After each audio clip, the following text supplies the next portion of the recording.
সবাইকে স্বাগতম। আমি প্রসেনজিৎ সেন। আমার অ্যাডমিশন লাইফ নিয়ে করা ভিডিওটা দেখে কয়েকজন এইচএসসি 26-এর পরীক্ষার্থী এইচএসসি বিষয়ক একটা গাইডলাইন ভিডিও চেয়েছিলে। তো এখন আমি আমার এইচএসসি লাইফটা নিয়ে একটা ভিডিও বানাচ্ছি। প্রথমত আমি Carmichael collegiate school and college থেকে এসএসসিতে জিপিএ 5 নিয়ে ভর্তি হই কারমাইকেল কলেজিয়েট স্কুল অ্যান্ড কলেজেই।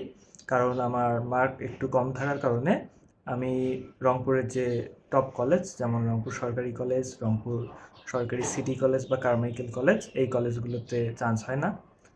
তো এটা নিয়ে একটা ছোট হীনমন্যতায় ভুগছিলাম কয়েকদিন। তো সেটা বিষয় নয়।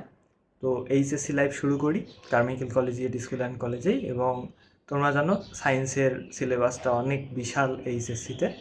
তো সেই সিলেবাস মেকআপ দিতে গিয়ে আমি প্রথমে অনেক কয়েকটা প্রাইভেটেও ভর্তি হই, কিন্তু কলেজ প্রাইভেট যাতায়াত ছাড়া অ্যাকচুয়ালি পড়াশোনা কিছুই হয় না। তো সেই কারণে এইচএসসিতে যে প্রথম অর্ধবার্ষিক পরীক্ষাটা হয় ফার্স্ট ইয়ারে, সেই পরীক্ষায় আমি সম্ভবত 2টা সাবজেক্টে ফেল করি। তো এটা আসলে মোটামুটি বেশিরভাগ এইচএসসি যারা সায়েন্স থেকে এইচএসসি দিচ্ছ সবারই গল্প, কারণ এইচএসসিতে আসলেই রেজাল্ট করাটা অনেক টাফ। কারণ এসএসসি সিলেবাসের তুলনায় এইচএসসি সিলেবাসটা কয়েক গুণ বেশি। তো সেই ক্ষেত্রে আমি ভাবলাম যে এখন তো আমার মোটামুটি 6 মাস চলে গেছে, আমার টার্গেট ছিল মেডিকেলে চান্স পাওয়া। তো তখন আমি মনে প্রাণে মেডিকেলের প্রতি আগ্রহী। তো তাই আমি বায়োলজিতে খুবই বেশি গুরুত্ব দিতাম এবং আমার বায়োলজির প্রস্তুতিও অনেক ভালো ছিল। সাথে ইংলিশও আমার বেসিক আগে থেকে ভালো। তো এত কিছুর পর আমি ভাবলাম যে এখন যদি আমি পড়াশুনো ঠিকভাবে শুরু না করি তাহলে আমার এইচএসসি রেজাল্টটা খারাপ হবে। আর এইচএসসি রেজাল্ট মানে মেডিকেলে একটা বিশাল সেক্টর, মানে জিপিএ 5 না থাকলে অনেক মার্ক কাটা যাবে। তো তখন আমি করলাম কি, একটা বই পড়লাম। বইটার নাম হচ্ছে দ্য মিরাকল মর্নিং। এটা হচ্ছে হ্যাল এলরোডের লেখা।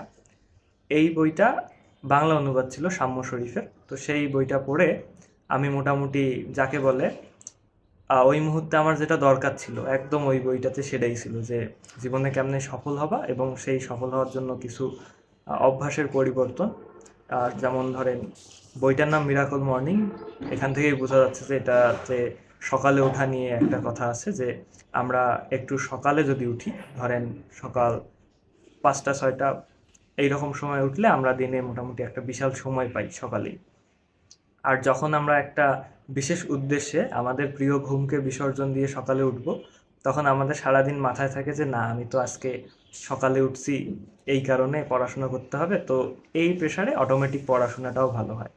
তো দ্য মিরাকল মর্নিং পড়ার পর আমি আমার আশপাশের বন্ধুদেরকেও বলি মিরাকল মর্নিং সম্পর্কে, যে চলো একসাথে করি কাজটা।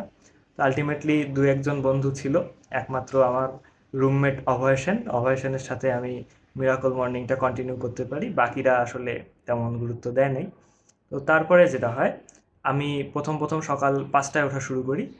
যেই মানুষটা মনে করেন 8 ঘন্টা ঘুম না হলে মানসিকভাবে আমি স্যাটিসফ্যাকশনই পাইতাম না, সে এখন সকাল 5টায় ওঠে এবং রাতে ঘুম হয় মাত্র প্রথম দিকে 2 ঘন্টা বা 2.5 ঘন্টা ঘুমাইতাম।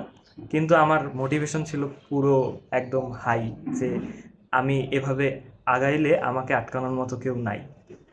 তো জিনিসটা খুবই ভালো কাজে দেয় এবং আমার যে প্রাইভেটগুলো ছিল সেখানেও মোটামুটি আমার পারফরমেন্সটা অনেক বাড়ে।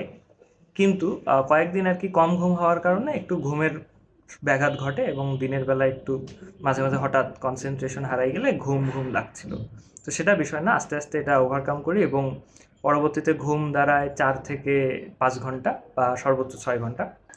তো এইভাবে আমি 1 মাস টানা চালিয়ে যাই, 1 থেকে 1.5 মাস। এরপরে যেটা ঘটে সেটা হচ্ছে আমার কোমরে হঠাৎ ব্যথা শুরু হয়। কারণ হচ্ছে আমার কোমরে ব্যথার কারণ ছিল যে আমি যে রুমে থাকতাম সেই রুমের ফ্লোরটা একটু স্লপ ছিল এবং আমার চেয়ারটা ছিল প্লাস্টিকের। তো আমি আবার কুঁজো হয়ে বসতাম।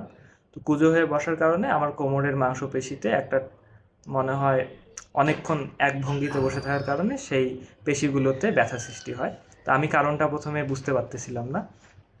আমাদের বাড়িতেও তখন আমি জানাই নেই যে আমার কোমরে ব্যথা। তারপর এক সময় হয় কি, সে সময় শীতকাল চলছিল, সকাল 7টায় যে প্রাইভেট, আমি প্রাইভেটে যাব, অথচ আমি 1 ফুট আগাইতেই পারতেছিলাম না, এত কোমরে ব্যথা। আমি কিছুক্ষণ বসে থাকলেও কোমর প্রচণ্ড ব্যথা করতো। আমি তো কারণ খুঁজে পাচ্ছিলাম না। একসময় বাড়িতে জানাই যে আমার কোমরে অনেক ব্যথা করছে, এখন আমাকে ডাক্তার দেখাতে হবে। তো এই দিক থেকে অবশ্য আমি ফুল সাপোর্ট পাই, কারণ আমার ফ্যামিলি বেসিক নিডস যেমন শিক্ষা, চিকিৎসা এইসব বিষয়ে কোনো রকম কার্পণ্য করে না। তো আমি রংপুরের একজন বড় ডাক্তারকেই দেখাই। সেই ডাক্তার কিছু টেস্ট দেয় এবং সেই টেস্টে আমার ধরা পড়ে হাইপার ইউরিসেমিয়া। হাইপার ইউরিসেমিয়া মানে হচ্ছে ইউরিক অ্যাসিড রক্তে যখন বেড়ে যায় সেটা। তো আমি একটু মেডিকেল নিয়ে যেহেতু টার্গেট ছিল, ভাবলাম যে একটু গুগল করে দেখি কি হয় না হয়। তো এই গুগল গবেষণা করতে গিয়ে আমি পাই যে আমার গাউট হওয়ার চান্স সবচেয়ে বেশি। আবার গাউট হইলে নাকি মানুষ, মানে এটা হচ্ছে ইনকিউরেবল ডিজিজ, সো এটার কোনো ডিজিজ মানে কিউর ছিল না। তার মানে মোটামুটি শিওর যে আজীবন এই রোগটা এগিয়ে নিয়ে যেতে হবে। তারপরে ছিল যে এই রোগের মানুষের আয়ু নাকি কমে যায়। তো এইসব হিসাব করে দেখে গুগল আমাকে বলে আমি নাকি আর 5-6 বছর বাঁচবো। আমার তো মোটিভেশন শেষ। আমি ভাবলাম যে আমি যদি মেডিকেলে চান্সও পাই, আমার তো এমবিবিএস কোর্সটাও শেষ হবে না। তা আমি তখন সম্পূর্ণ হতাশায়, মানে ফুল মোটিভেটেড একটা মানুষ, সাথে সাথে ফুল হতাশায় চলে গেলাম। এবং আমার ঘুমের স্লিপ সাইকেল তো গেল, পড়াশোনায় আর ফোকাস আসে না। আমার যে টার্গেট, যে এইম ছিল জীবনের, সব কিছু বিসর্জন দিয়ে আমি ভাবা শুরু করলাম যে আমি এখন মারা গেলে হবেটা কি। তো আমি মারা গেলে আসলে দুনিয়ায় আহামরি কোনো পরিবর্তন হবে না, কিন্তু তারপরও একটা ভিতর থেকে একটা খারাপ লাগা কাজ করতো। তো 3 মাস পরে ডাক্তার আবার একটা ভিজিট দিতে বলছিল। আমি সেই ভিজিট দিই এবং টেস্ট করে দেখা যায় যে রক্তের ইউরিক অ্যাসিডও ঠিক আছে এবং মেডিকেশন যেসব দিয়েছিল সেই সব মেডিকেশন ফলো করার কারণে কোমরের ব্যথাও অনেকটা কমে গেছে। তো এখন বুঝতে পারলাম যে না, আমার আসলে গাউট হয় নাই এবং আমি মোটামুটি না, আমি সম্পূর্ণ সুস্থ। তো মোটামুটি আমার 6 থেকে 7 মাস টাইম নষ্ট হয়ে গেছে। এখন আমি ভাবতেছি যে আমার তো গাউটও নাই, আমি তো এখনও মেডিকেলের প্রিপারেশন নিতে পারি। তবে একটা পজিটিভ জিনিস যেটা হয়েছে যে আমার জীবনে মোটামুটি ওই যে একদম উচ্চাকাঙ্ক্ষা লেভেলের জিনিস, যে এইটা পাইতেই হবে, না পাইলে জীবন শেষ, এই ধরনের ধারণাগুলো অনেক চেঞ্জ হয়ে গেছে। তো যে এই রোগটা হয় নাই, বাট রোগটা না হয়েও আমার অনেক উপকার করে দিয়েছিল। তো তারপরেও আমি তারপর থেকে কন্টিনিউ করি এবং এইচএসসি পরীক্ষার আগে, যে টেস্ট পরীক্ষার আগের থেকে প্রস্তুতি নেওয়া শুরু করি এবং লাকিলি আমি এইচএসসিতে জিপিএ 5ও পাই। যদিও সন্দেহ ছিল জিপিএ 5 হবে কি হবে না। তারপরে আমি অ্যাডমিশনেও মেডিকেল কোচিংয়ে ভর্তি হই, কারণ যেহেতু পড়াশোনা করছি সায়েন্সে, তাই মেডিকেল কোচিং আগে থেকে আবার একটা ইচ্ছাও ছিল। তবে মানে ব্যাকআপ হিসাবে আমি বি ইউনিট বা আর্টসের ইউনিটের প্রস্তুতি নিয়েছিলাম। তো মেইন কথায় আসি, যেটা হচ্ছে যে এইচএসসির জন্য কি পড়তে হবে। এইচএসসি আমাদের আগামী জুন মাসে, সম্ভবত 7 জুন শুরু হতে পারে। যেদিনই শুরু হোক অসুবিধা নেই। এখন থেকে মোটামুটি, এখন চলছে এপ্রিলের 13 তারিখ, 7 জুন, এপ্রিল, মে, জুন, মোটামুটি 2 মাস সময় আছে। তোমরা এই 2 মাসকে সম্পূর্ণভাবে ইউটিলাইজ করলে আমার মনে হয় তোমরা যে ব্যাকগ্রাউন্ডেরই হও, সায়েন্স হলেও কোনো সমস্যা নাই, তোমরা অনেক ভালো একটা রেজাল্ট করতে পারবা। শুধু মনে ভয় রাখবে না। তোমাদের এইচএসসি সিক্রেট হচ্ছে মডেল টেস্ট করো। মডেল টেস্টের সাথে বিগত বছরের যে বোর্ড কোশ্চেনগুলো আছে সেগুলো অ্যানালাইসিস করো। কোন কোন টপিক থেকে কোশ্চেন হয় সেগুলো নিয়ে রিসার্চ করো এবং সেই স্পেসিফিক টপিকগুলো পড়লেই এইচএসসিতে ইজিলি জিপিএ 5 পাওয়া যায়। অ্যাডমিশনের জন্য অবশ্যই তোমাদের বেসিক আরও বেশি স্ট্রং করতে হবে। সেই সময়টা এখন দিতে পারবা না।